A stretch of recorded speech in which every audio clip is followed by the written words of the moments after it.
And they're saying they basically got a tease a couple of weeks ago when the temps were in the low to mid 90s. That felt really nice for some of these HVAC technicians. But since then, the temperatures have really been cranking up, and so are the calls.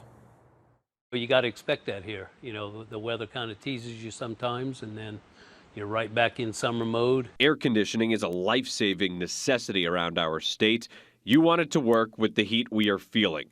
And companies like Apes HVAC want to make sure your AC is running. Hey, man, what's up? Leroy Guidros is the contact person for the techs in the field. Typically, by the start of October, they're starting to see fewer calls.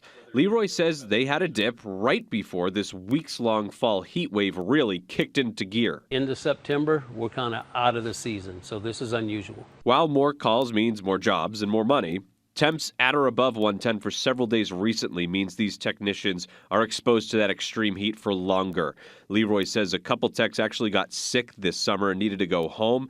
They didn't expect to face heat like that into October. They're kind of, burnt out because, usually the season doesn't go this long. They're ready for it to end. We followed HVAC tech Ron this summer during a first alert weather day. He had lots of water and an umbrella to stay as cool as possible. It's pretty bad, but I enjoy it. Been doing it for 16 years, and I'm not going to stop. Apes has on-call workers for emergencies on the weekends. That typically wraps up by the end of September, but for the first time, they're extending it through October because of this heat. They normally average about 30 to 40 calls during the first week of the month, and right now they're seeing 60 to 70, and half of next week is already booked. I hope we don't have it again next year. Stay hydrated, take frequent breaks.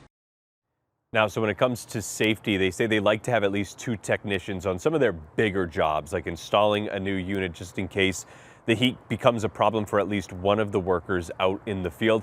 They also shared that many of the people calling them, their customers, also complaining about how hot it is heading into October. Reporting live in Phoenix tonight, I'm Michael Raimondi for Arizona's Family.